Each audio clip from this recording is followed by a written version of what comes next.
வரஹ்மத்துல்லாஹி வபரகாத்துஹு.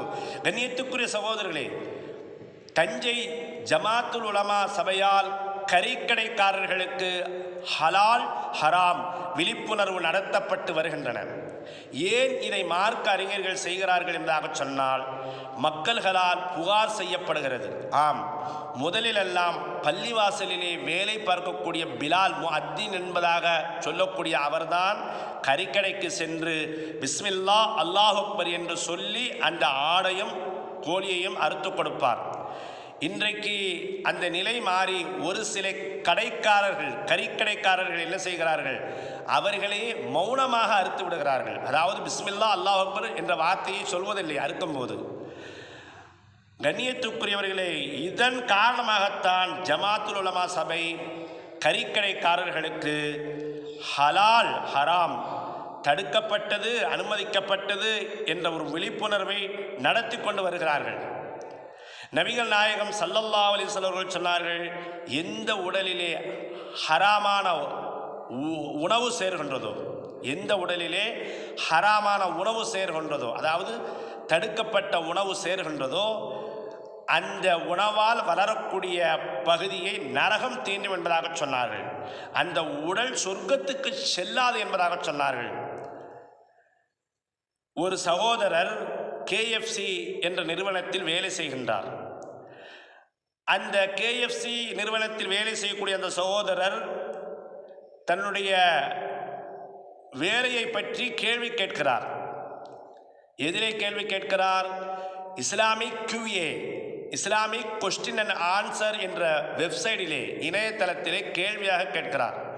நான் KFC என்ற நிறுவனத்தில் வேலை செய்கின்றேன், நான் வேலை செய்வது சரியா? ஏனென்றால் நான் KFC என்ற நிறுவனத்தில் அறுக்கக்கூடிய கோழி ஹலாலா, அனுமதிக்கப்பட்டதா அல்லது ஹராமா, தடுக்கப்பட்டதா என்ற கேள்வியை guidedway.com என்ற வெப்சைட்டிலே, இணையதளத்திலே பார்க்கும்போது எனக்கு பதில் கிடைத்தது. அது மஷ்கூக்குன், சந்தேகத்துக்குரியது என்பதாக பதில் கிடைத்தது. அதனால் தான் கேட்கிறேன் என்பதாக இந்த சகோதரர் Islamic QA, Islamic question and answer என்ற வெப்சைட்டிலே கேள்வி கேட்கிறார். அதற்கு அவர்கள் பதில் சொல்கிறார்கள், சந்தேகம் என்று வந்துவிட்டால் அதை விட்டும் விலகி விடுவதுதான் நல்லது. நபிகள் நாயகம் ஸல்லல்லாஹு அலைஹி வஸல்லம் அவர்கள் கூட சொல்லியிருக்கின்றார்கள், யார் சந்தேகத்துக்குரிய ஒன்றை விலகுகின்றார்களோ அவர்கள் மார்க்கத்தினுடைய மானத்தை காப்பாற்றி விட்டார்கள் என்பதாக சொல்கிறார்கள். நமக்கு மட்டும்தான் மானம் இருக்கிறது என்பதாக நாம் நினைத்து கொண்டிருக்கிறோம். நாம் இருக்கக்கூடிய இஸ்லாம் மதத்திற்கும் மானம் இருக்கிறது. அதை எப்படி காப்பாற்றுவது? தடுக்கப்பட்ட உணவை விட்டுவிட்டும், சந்தேகத்துக்குரிய உணவை விட்டுவிட்டும் காப்பாற்றி கொண்டால், நம்மை நாம் காப்பாற்றி கொண்டால் இஸ்லாத்தினுடைய மானத்தை நாம் காப்பாற்றியதாக அர்த்தம் என்பதாக நபிகள் நாயகம் ஸல்லல்லாஹு அலைஹி வஸல்லம் அவர்கள் சொல்கிறார்கள். கண்ணியத்துக்குரியவர்களை, இன்னும் ஒரு சில செய்திகளை நாம் கேள்விப்படுகின்றோம். அதாவது ஏர் இந்தியா விமானத்தில் ஹலால் உணவை இனி தடுக்கப்படுகிறது என்பதாக ஒரு செய்தியை கேட்கிறோம். ஏனென்றால் ஏர் இந்தியா விமானத்தில் பயணிக்கக்கூடிய மாற்று மதத்தில் உள்ளவர்கள் அந்த குறியீடை பார்க்கிறார்கள். ஹலால் என்ற அந்த குறியீடை பார்க்கும்போது அவர்கள் என்ன செய்கிறார்கள்? அதை வெறுக்கிறார்கள் என்பதற்காகத்தான் ஏர் இந்தியா விமானத்தில் இனி ஹலால் உணவை தவிர்க்கப்படுகிறது. முஸ்லிம்களுக்கு ஹலால் உணவு வேண்டும் என்பதாக சொன்னால் அவர்கள் ஏர் இந்தியா விமானத்தில் பயணிப்பதற்கு முன்பதாக முன்பதிவு செய்ய வேண்டும், எனக்கு ஹலால் உணவு தான் வேண்டும் என்பதாக. அதே போன்று பாருங்கள், உத்தரப்பிரதேசத்திலேயும் இந்த சட்டம் வந்திருக்கிறது. எதிலெல்லாம் ஹலால் சர்டிஃபிகேட் இருக்கிறதோ, ஹலால் சான்றிதழ் இருக்கிறதோ அதையெல்லாம் மறுக்க வேண்டும் என்பதாக ஒரு செய்தி எழுந்திருக்கிறது என்பதாக சொன்னால், நபிகள் நாயகம் ஸல்லல்லாஹு அலைஹி வஸல்லம் அவர்கள் சொன்னார்களே, ஹலால் ஹராம், அனுமதிக்கப்பட்டது தடுக்கப்பட்டது என்ற விஷயத்தை பொருட்படுத்தாத காலம் ஒன்று வரும் என்பதாக சொன்னார்களே, அந்த காலத்தை தான் நாம் சந்தித்துக் கொண்டிருக்கிறோம். சுயநலத்திற்காக தடுக்கப்பட்டதை அனுமதிக்கப்பட்டதாகவும், அனுமதிக்கப்பட்டதை தடுக்கப்பட்டதாகவும் மக்கள்கள் எடுத்துக்கொண்டு இன்றைக்கு வாழ்க்கையிலே அதை செயல்படுத்தி கொண்டிருக்கிறார்கள். அல்லாஹ் குர்ஆனிலே சொல்லி காட்டுகின்றான் பாருங்கள், யா அய்யுஹன்னாசு குலு மிம்மா ஃபில் அர்லி ஹலாலன் தொய்யிபன். கண்ணியத்துக்குரியவர்களே, ஹலால் என்று சொன்னால் அது இஸ்லாமியர்களுக்கு மட்டும்தான் சொந்தம் என்பதாக விளங்கி கொண்டிருக்கக்கூடிய மக்களுக்கு அல்லாஹ் சொல்லி காட்டுகின்றான் பாருங்கள். யா அய்யுஹன்னாசு, உலகத்தில் உள்ள அனைத்து மக்கள்களையும் அழைத்து அல்லாஹ் சொல்கின்றான், குலூ மிம்மா ஃபில் அர்லி ஹலாலன் தொய்யிபன், ஹலால் உங்களுக்கும் உரியதுதான் என்பதாக அல்லாஹ் சொல்லி காட்டுகின்றான். அப்போ ஏர் இந்தியா விமான அந்த நிர்வாகிகளுக்கும் அல்லாஹ் சொல்லி காட்டுகின்றான், ஹலால் என்பது நான் படைத்த எல்லா மக்களுக்கும் உரிமையானது என்பதாக அல்லாஹ் சொல்லி காட்டுகின்றான். இன்றைக்கு KFC என்ற அந்த நிறுவனத்திலே வேலை செய்யக்கூடிய அந்த சகோதரர் இப்படி ஒரு வார்த்தையை சொன்னதற்கு பிறகும் இஸ்லாமியர்கள் KFC என்ற கடைக்கு செல்வதை தவிர்த்து கொள்ள வேண்டும்.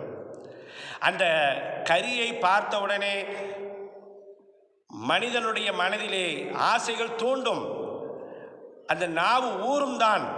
அந்த ஆசையெல்லாம் தடுக்க வேண்டும் என்பதற்காகத்தான் அல்லாஹ் குர்ஆனிலே ஒரு செய்தியை சொல்லி காட்டுகின்றான். அல்லாஹ் குர்ஆனிலே சொல்லி காட்டுகின்றான் பாருங்கள். ஃபலம்மா தாக்க ஷஜரத்த பதத், ஆதம் அலைஹிஸ்ஸலாம் அவர்களை மரத்தின் பக்கம் நெருங்காது என்பதாக அல்லாஹ் தடுத்தான். ஆனால் அவர்கள் என்ன செய்து விட்டார்கள்? அல்லாஹ் சொல்லி காட்டுகின்றான், ஃபலம்மா தாக்க ஷஜரத்த பதத், அந்த மரத்தினுடைய கனியை ஆதம் அலைஹிஸ்ஸலாம் அவர்களும் ஆதம் அலைஹிஸ்ஸலாம் அவர்களுடைய மனைவி அவர்களும் சுவைத்து விட்டார்கள். அப்படி என்றால் மனதையும் நாவையும் கட்டுப்படுத்தாத நபி ஆதம் அலைஹிஸ்ஸலாம் அவர்களையும் ஹவ்வா அலைஹிஸ்ஸலாம் அவர்களுடைய மனைவியையும் அதனால்தான் சொர்க்கத்தை விட்டும் இறக்கியதாக அல்லாஹ் குர்ஆனிலே சொல்லி காட்டுகின்றான். கண்ணியத்துக்குரியவர்களே, நாம் மனதையும் நாவையும் அடக்க வேண்டும். உடல் ஆரோக்கியம் வேண்டும் என்பதாக சொன்னால் மருத்துவர்கள் என்ன சொல்கிறார்கள்? சுகரை கட்டுப்படுத்துங்கள், பிரஷரை கட்டுப்படுத்துங்கள், உப்பை கட்டுப்படுத்துங்கள், கோபத்தை கட்டுப்படுத்துங்கள் என்பதாக அடுக்கடுக்காக எதையோ கட்டுப்படுத்த சொல்கிறார்கள் மருத்துவர்கள். ஆனால் சொர்க்கத்துக்கு செல்ல வேண்டுமா? மனதையும் நாவையும் கட்டுப்படுத்துங்கள். மனதையும் நாவையும் கட்டுப்படுத்த முடியாமல் தான் நபி ஆதம் அலைஹிஸ்ஸலாம் அவர்களும் அவர்களுடைய மனைவியும் அந்த பழத்தை சுவைத்து விட்டார்கள், தடுத்த பழத்தை சுவைத்து விட்டார்கள் என்பதாக அல்லாஹ் சொல்லி காட்டும் போது மரணிக்க மறைக்கும் KFC என்ற அந்த உணவையும் பிஸ்மில்லா அல்லாஹ் அக்பர் என்று சொல்லப்படாமல் அறுக்கப்பட்ட உணவையும் நாம் தவிர்த்து கொள்வதுதான் நமக்கு சிறந்ததாக இருக்கிறது. அல்லாஹ் சுப்ஹானஹு வ தஆலா நாமும் நம்முடைய சந்ததிகளும் மரணிக்க மறைக்கும் ஹலாலான உணவையே தருவானாக. அல்லாஹ் சுப்ஹானஹு வ தஆலா இந்த கறிக்கடைக்காரர்கள் இஸ்லாமியர்களாக இருக்கக்கூடிய அந்த கறிக்கடைக்காரர்களுக்கு அல்லாஹ் உள்ளத்திலே பயம் தந்து பிஸ்மில்லா அல்லாஹ் அக்பர் என்ற வார்த்தையை சொல்லும்படி அறுக்கும்படி அல்லாஹ் ஆக்குவானாக என்ற துவாவோடு என்னுடைய உரையை முடிக்கின்றேன். வாஹிர் தாவானா அனில் ஹம்துலில்லாஹி ரப்பில் ஆலமீன். அஸ்ஸலாமு அலைக்கும் வரஹ்மத்துல்லாஹி வபரகாத்துஹு.